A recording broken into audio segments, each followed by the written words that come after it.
السلام عليكم ورحمة الله وبركاته. لازلنا مع بعض مع مقرر تكنولوجيا الأغذية لطلبة الماجستير المهني سلامة وجودة تصنيع الأغذية. هنكمل مع بعض. النهاردة هنتكلم عن تكنولوجيا عصائر الفاكهة والخضروات. عصير الفاكهة بيعرف على إنه السائل النظيف غير المتخمر المستخلص من الفاكهة أو من بعض الخضروات باستخدام أو بدون استخدام الحرارة، وبيكون خالي من بقايا البذور وخالي من القشور ومن الألياف، وبيكون رائق أو غير رائق، وقد يكون مبستر أو معقم أو مجمد أو في حالة طازجة. يمكن إنتاج عصير الفاكهة عن طريق العصير الفاكهة في صورة عصير فاكهة طبيعي، أو في صورة عصير فاكهة مركز، أو في صورة شراب الفاكهة. بتأكد بس إن التسجيل شغال.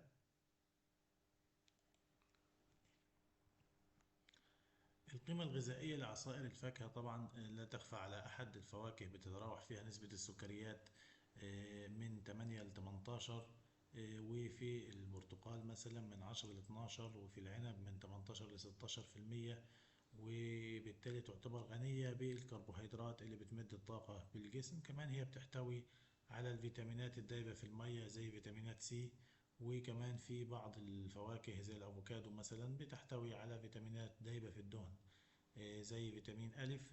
كمان العصائر الفاكهة غنية بالأملاح المعدنية اللي بتكون متحدة من حامض متحد مع قلوي زي الكالسيوم أو الصوديوم أو البوتاسيوم أو المغنيسيوم، وبيديني الفعل المخفف لحموضة المعدة. كذلك تمتاز الفواكه والخضروات باحتوائها على العناصر الصغرى زي الحديد والنحاس اللي بتساعد في رفع نسبة الأنيميا في الدم. الآلات اللي بتستخدم في استخلاص عصير: آلات كبس ذات الأقفاص، أو آلات كبس ذات ألواح وقماش، أو آلات ذات الأقماع المخروطية، واللي بتقطع الثمار إلى نصفين ويضغط كل نصف مع على قمع زي عصارات البرتقال المعروفة بشكل تقليدي. أهم حاجة في العصير هي فصل المواد العالقة بالعصير عن طريق التصفية عشان نفصل الأجزاء الكبيرة من البذور أو الألياف الخشنة. بعد كده بنعمل ترشيح من خلال ألواح اسبستوس متبادلة مع أقراص معدنية. بعد كده بنعمل عملية ترويق كلاريفيكيشن عشان نتخلص من الجزيئات الدقيقة العالقة في العصير اللي بتترسب عند تعبئة العصير زي الصموغ والمواد البكتينية والبروتينية اللي بتكون عالقة في العصير. الطرق الشائعة في الترويق هي الترويق عن طريق الإنزيمات. الإنزيمات بتدخل تكسر المواد العالقة دي سواء كانت بكتينية أو بروتينية زي مثلا البيكتيك أسيد اللي بيأثر على البكتين، أو البكتين استريز، أو البكتين جلاكتيورينيز. والبكتين الانزيمات دي بتعمل على تحليل جزء من البكتين، وبالتالي تنخفض لزوجة العصير. كمان بتؤدي إلى تجمع الغرويات وترسب في العصير ويمكن فصلها. تجاريا يمكن استخدام مستحضرات زي البكتينول أو الكليريز أو الفلتراجول. ممكن الترويق باستخدام المواد المجمعة اللي بتحمل شحنات كهربائية سالبة تؤدي إلى معادلة الشحنات الكهربائية اللي موجودة، زي مادة الطفل الأسباني البنتونايت كلي، أو البيومين البيض، أو مخلوط الجيلاتين والكازين والبنتونايت، أو مخلوط التانين والجيلاتين. ممكن أيضا الترويق باستخدام الطرد المركزي، وده بيؤدي إلى فصل المواد تبعا لوزنها الجزيئي وبترسب في أبعد نقطة من مركز الطرد. الترويق باستخدام الحرارة المرتفعة أو المنخفضة، وده في حالة المواد البروتينية لأن بيحدث لها تجمد في حالة الحرارة المنخفضة، أو دنترة في حالة الحرارة المرتفعة. بتقابلنا عملية تانية هي إزالة الهواء من العصير واللي بنسميها الخلخلة. ونتيجة لوجود الهواء بيحدث أكسدة لبعض مكونات العصير زي فيتامين سي عن طريق إنزيم الأسكوربيك أسيد أوكسيديز. كمان بيؤدي إلى حدوث تغيرات غير مرغوبة سواء في اللون أو في الطعم، وبيكون رغاوي أثناء التعبئة اللي بتؤدي على المنظر العام. كذلك وجود الهواء بيؤدي إلى حدوث انتفاخ هيدروجيني وتآكل العلب في حالة التعبئة في العلب المعدنية. بيتم إزالة الهواء من العصير أو خلخلة العصير بعدة طرق، منها إمرار العصير على هيئة رذاذ في أواني مفرغة من الهواء وبالتالي هينفصل الهواء، أو استعمال غاز خامل لطرد الهواء زي النيتروجين، أو استخدام أنواع خاصة من الإنزيمات زي الانزيماتيك ريموفال اوف اكسجين. وفي بعض المستحضرات التجارية اللي بتستخدم من هذه الانزيمات زي الجلوكوز اوكسيديز او الكتاليز، وبيؤدي الجلوكوز اوكسيديز الى اكسدة الجلوكوز الى حامض جلوكونيك، اما الكتاليز بيحلل فوق اكسيد الهيدروجين الى هيدروجين وميه. طرق حفظ العصير: بنحفظ العصير عن طريق البسترة، وبتكون بطيئة على حرارة 72 درجة مئوية لمدة نص ساعة، أو بسترة سريعة على 85 درجة مئوية لمدة دقيقة واحدة. العوامل اللي بتأثر في اللي بتحدد مدة الحرارة اللازمة، المدة ودرجة الحرارة اللازمة للمستخدمة هي اللزوجة. كلما كان العصير لزوجته عالية احتاج فترة أكتر من البسطرة. كمان الحموضة، لما بتزيد الحموضة بتقل المدة اللازمة نظرا للتأثير الحافظ للحموضة. أيضا مقدار التلوث الميكروبي المبدئي: لو كان التلوث الميكروبي ده مرتفع هحتاج درجة حرارة أعلى ومدة معاملة أطول. نوع الميكروبات الملوثة نفسها: لو كانت الميكروبات دي من الأنواع المتجرثمة هتحتاج لدرجة حرارة أعلى ومدة معاملة أطول. ممكن أيضا الحفظ باستخدام المواد الحافظة زي بنزوات الصوديوم بتركيز 1/10%، أو حامض البنزويك أو ثاني أكسيد الكبريت في صورة بوتاسيوم أو صوديوم أو ميتا بايسلفيت. الحفظ بالتجميد عشان يعني نوقف النشاط الميكروبي إلى أقل درجة ممكنة، وبيتم الحفظ على درجة حرارة -20 مئوية بعد معاملة العصير بعد التعبئة بدرجة منخفضة تصل إلى -30 إلى -40 درجة مئوية.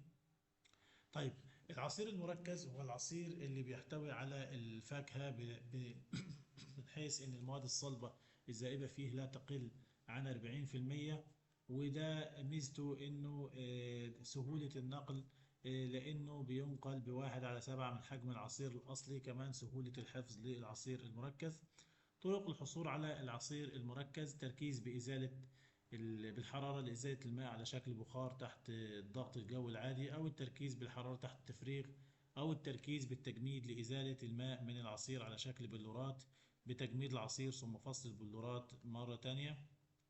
الطرق الحديثة لتركيز العصائر زي طريقة فصل اللب عن السيرم، أو التركيز تحت تفريغ مع فصل الأروما، أو تخفيف العصير المركز بعصير طازج. طيب، شراب الفاكهة الطبيعي ثانية واحدة.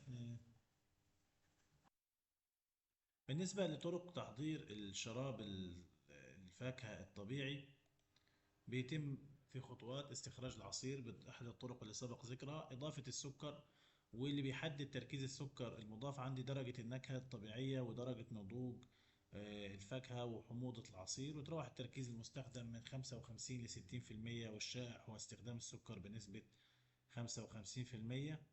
بيتم إضافة السكر بثلاث طرق: الطريقة الباردة: بدوب السكر على طول في المياه الباردة دون تسخين وبعدين بصفي عشان أفصل الشوايب. الطريقة الساخنة: بضيف السكر وبعدين بسخن لدرجة الغليان لمدة 5 دقائق وبعدين بصفي برضو. الطريقة النصف الساخنة: إن أنا بدوب السكر في شوية مياه سخنين وبعدين أضيف المياه للعصير وأرشح المحلول السكري. إضافة الحامض العضوي للشراب: بيضاف حامض عضوي للشراب يناسب نوع الثمار، ومن هذه الأحماض الستريك والترتريك عشان نخلي البيئة حامضية ونمنع النشاط الميكروبي. بيضاف من 2 ل 3 جرام للتر شراب، وقد يضاف الحامض بنسبة 2 ل 3 جرام لكل كيلوغرام سكروز. والغرض من إضافة الحامض العضوي هي إعطاء الشراب طعم حامض مرغوب عشان يعادل عندي الطعم السكري. كمان بيمنع حدوث ظاهرة التسكير اللي هي ترسيب السكر في أسفل العصير.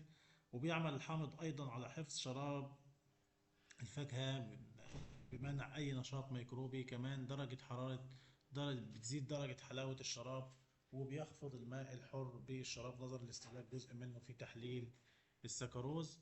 إضافة اللون والحفظ للتعبئة: بيضاف اللون طبيعي مناسب للون العصير نفسه في حالة ما يكون اللون الطبيعي نفسه للعصير فقير نتيجة للتخفيف، أو نتيجة لضعف اللون في الثمار عشان درجة النضج كانت متأخرة مثلا. بعدين بيحفظ الشراب بالبسطرة السريعة أو التجميد، والشائع إضافة مواد حافظة كيميائية زي بنزوات الصوديوم بمعادل 1 جرام لكل كيلو جرام شراب.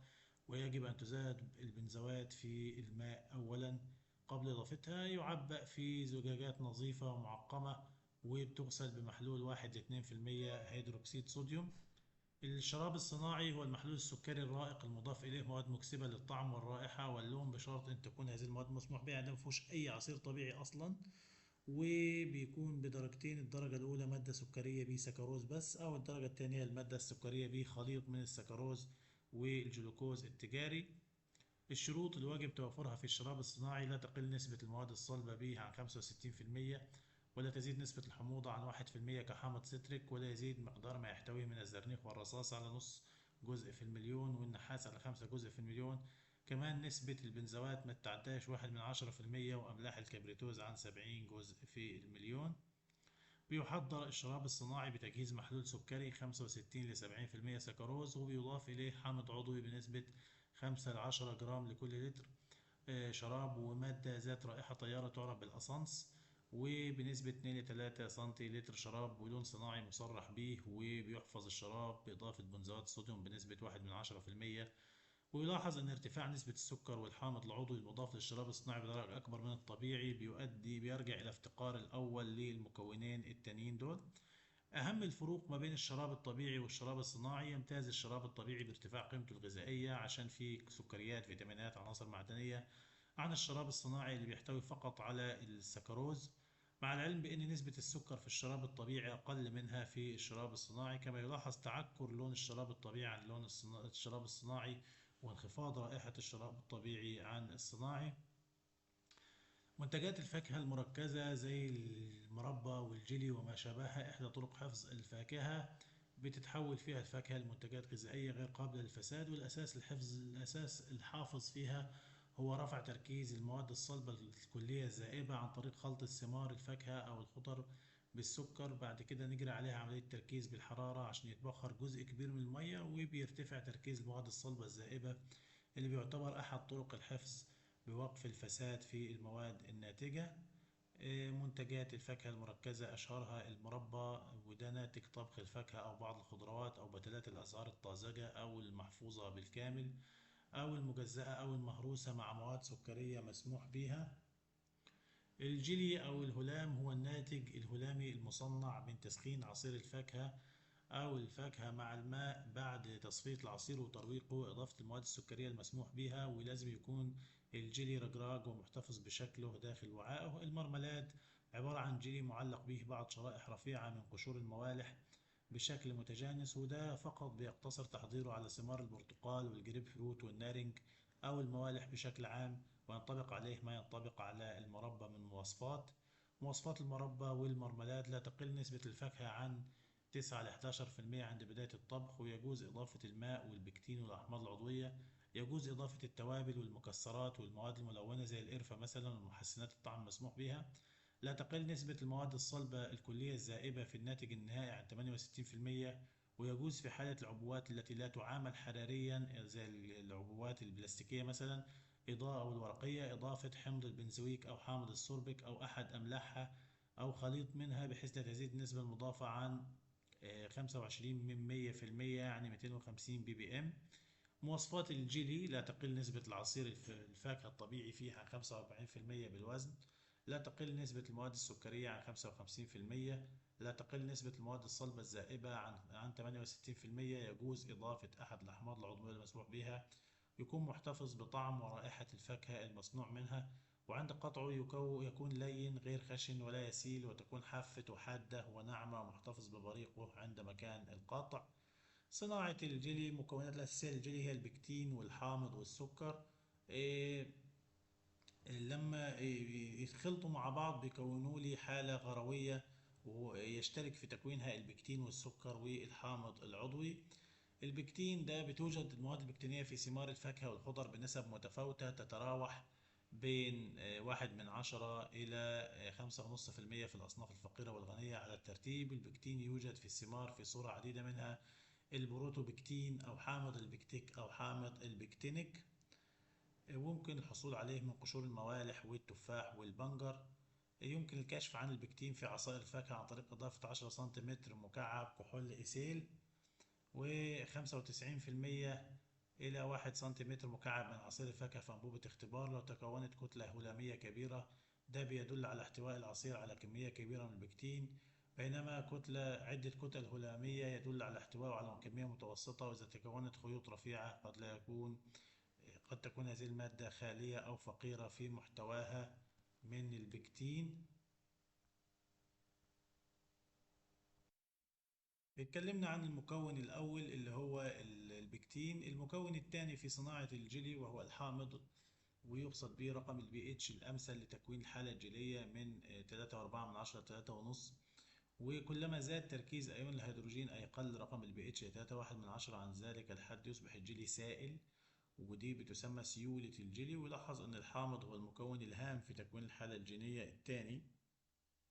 وهناك علاقة عكسية بين كمية الحامض وكمية السكر اللازمين لتكوين الحالة الجيرية، يعني كل ما تزيد كمية الحامض كل ما قلت كمية السكر اللازمة عند ثبات البكتين عند حد معين. السكر اللي هو المكون الثالث أو المسؤول المشترك عن تكون الحالة الجيلية، والسكر المستخدم هو السكروز اللي يمكن إضافته إلى الجلوكوز التجاري بنسبة منه يعني. ونسبة السكر إلى العصير هي 55 ل 45 ل 55 جزء بالوزن الشائع، وهو 1 ل1، لأن نسبة المواد الصلبة في المنتج النهائي تكون 65 ل 68%، معظمها سكر.